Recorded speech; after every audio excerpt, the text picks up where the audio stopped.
পেঁয়াজ 120 টাকা ছিল, এখন বাজার একটু নরম হয়েছে। এখন বর্তমান বাজার আছে আপনার 110 টাকা, আর হাইব্রিডটা আছে 100 টাকা।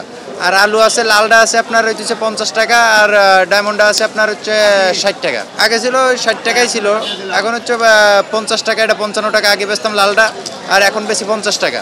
আর ডায়মন্ডটা আগে বেচতাম 60 টাকা, এখন বেশি 55 টাকা। 5 টাকা করে নিয়ে কমছে আর কি। কিছুদিনকার তুলনায় মানে আপনার আজ 2-3 দিন ধরে দীর্ঘ যেরকম সবজির দামটা একটু বাড়তেছে, যেরকম আমরা কেজি 10 টাকা 15 টাকা, যেরকম সব সবজি মানে মোটামুটি একটু।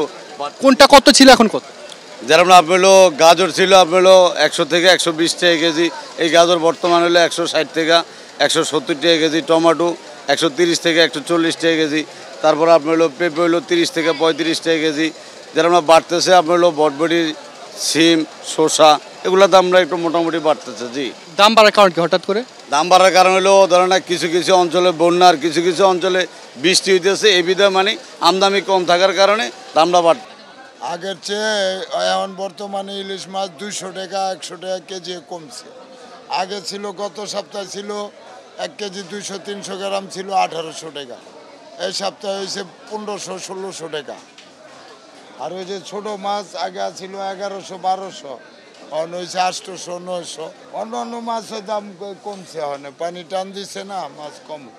এই বাইক মাছ আগে বেচতাম আমরা 1000-1200, অনেক বেশি 700-800 বর্তমানে। ওই পাবদা মাছ 400 টাকা কেজি, ওই নদীর চিংড়ি কেজি 1100-1000। 250-টিরও বেশি ডিজাইন অপশন নিয়ে ওয়ালটন স্মার্ট ফ্রিজ, বোঝে আপনার প্রয়োজন।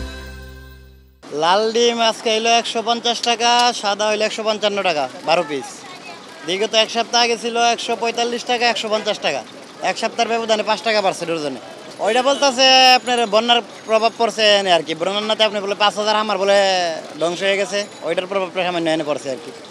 হয়তো নিয়ন্ত্রণের ভিতরে আসলে মূলত হইলো দেখলে তো সবাই একটু সেক্টিভাইজ করতে হইব, অথবা আরবদারের কাছে জিজ্ঞাসা করতে হইব হয়তো কবে কি আসবে, কমবো কি আসবে। একদিক হলো সব দিকে বন্যার হাকাল চলতেছে, দ্বিতীয় নম্বর কথা সবার কাছে অর্থনৈতিক একটু খারাপ, বেচে কিনে খারাপ।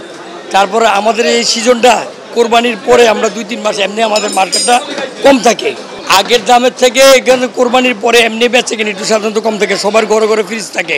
তারপরে চতুর্দিকে বন্যা, এই জন্য মানুষের জন্য এমনি ক্রাইসিস, যে যেটুকু পারছে বন্যার জন্য আমরা সমস্ত করে সাহায্য করতেছি।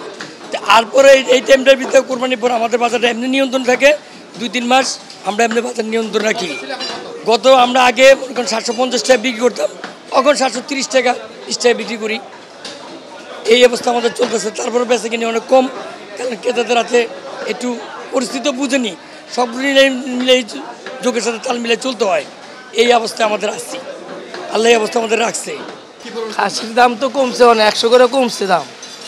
আর ছাগলের মাংস কমছে 50 টাকা কেজিতে। তারপর ক্রেতা নাই, আগে ছিল 1200 টাকা খাসির গোছ, বর্তমান 1100 হয়েছে। আর ছাগলের গোছ ছিল আগে 1000 টাকা, এখন হয়েছে 950 টাকা। তারপরে ক্রেতা পাওয়া যায় না, ক্রেতা কম, কাস্টমার নেই। বাজার দর আগেও যা ছিল এখনো তাই। না, আগের থেকে আরো বাড়তি মনে হয়। কমতি কোথায়, সব জিনিসই তো দাম অনেক। দাম তো কমানো উচিতই, দাম না কমাইলে আমরা চলবো কিভাবে?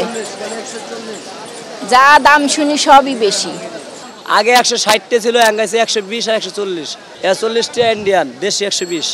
আগে ছিল আপনাকে 180 160, এঁকে তার কি 40টা কমছে। আমদানি বেশি হয়েছে, দাম কমছে।